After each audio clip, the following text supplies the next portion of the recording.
Welcome to another episode of A Breath of Fresh Jacob, where I just read today's question and... Today's question is brought to you by Wolf Dancer and asks, as a very accessible content creator slash streamer, how do you handle the parasocial relationships slash responsibilities that come with interacting with the community? I don't. For real though, I don't do separation like a lot of streamers do. I'll chat in Discord just like I'm a viewer, or I'll hang out in a Discord call just like I'm another viewer. With a lot of big content creators, you don't really see that. They kind of distance themselves from their communities. And not that there's anything wrong with that, but also there's nothing wrong with doing it the way I do, except that it is a little dangerous. I mean, how many viewers have I let just stay in my house randomly, right? Like, from a security standpoint, that is insane, and I should not do that ever, but this is how I am. I don't care, whatever. There's nothing wrong with having that disconnect, that separation. Content creators have lives. God, I wish that was me. They have things that they do outside of their content creation. I don't. So there's no need for me to have that separation. Everybody knows what I'm doing pretty much all the time. And to me, it's fine. I don't care. It's fine. I mean, I'll get up, I'll stream all day, and then I'll hang out in Discord and then work on some projects while I'm in Discord. Like, I'm always on. You know what I mean? Which does lead to streams that aren't as exciting. Sometimes I'm a little low energy. Sometimes I'm high energy. You never know what you're going to get. For some people, that's really good. They like the variety. Other people, they don't like that inconsistency. What can I say? My content is my content. If you like it, you like it. If you don't, you don't. Dwelling on that is not healthy.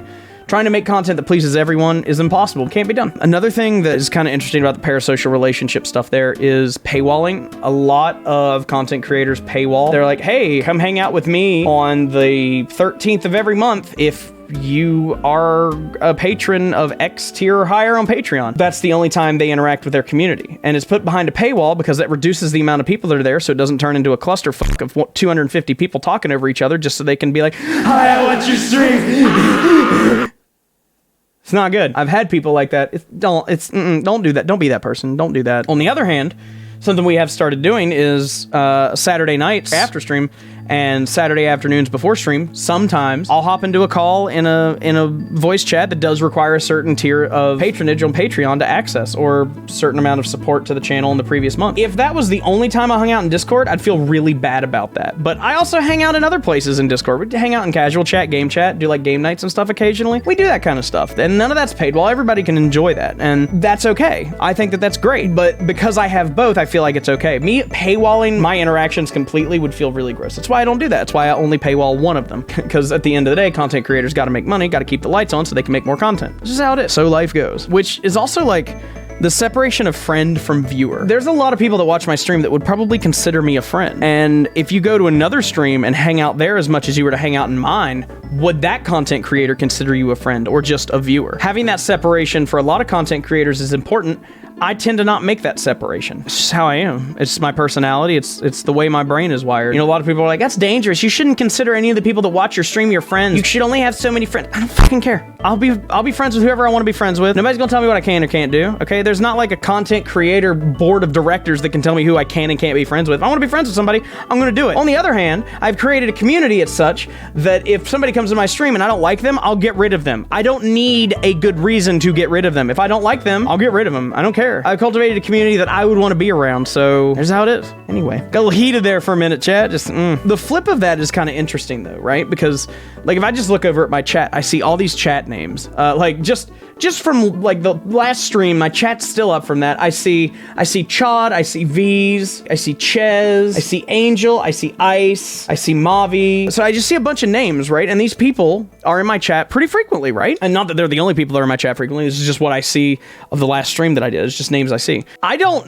know any of these people on a super personal level. Like, it's not like I go hang out with them every Saturday at their house or meet up at the park or something. These are people online. These aren't their real names. They could be completely different than they are online because they have a keyboard and a screen they have a filter for. They have a moment to stop and think about what they're going to say, type it out, and their personality can be completely different when they're put on the spot. So you never really know someone because online personas are easy to create and they're easy to hide behind. So you really never know what a person's going to be like. And that's why it's dangerous to just let people in your house. But again, this is how I am. If I trust someone, I trust someone. And it's dangerous. As a content creator, I don't recommend it for anybody else, but it's how I am. You know, it's true. You know, trust is impossible to have with just a name on a screen.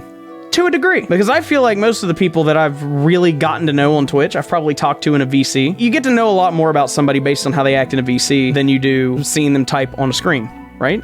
Their voice, their inflections, the way they talk, the way they carry themselves, the way they interact with other people in the same call. You can learn a lot about somebody. You won't learn everything, but it breaks down that online persona wall a bit. Yeah, I'm like the worst person in the world to ask about parasocial relationships because I don't have that separation like I should. Yeah, that's it.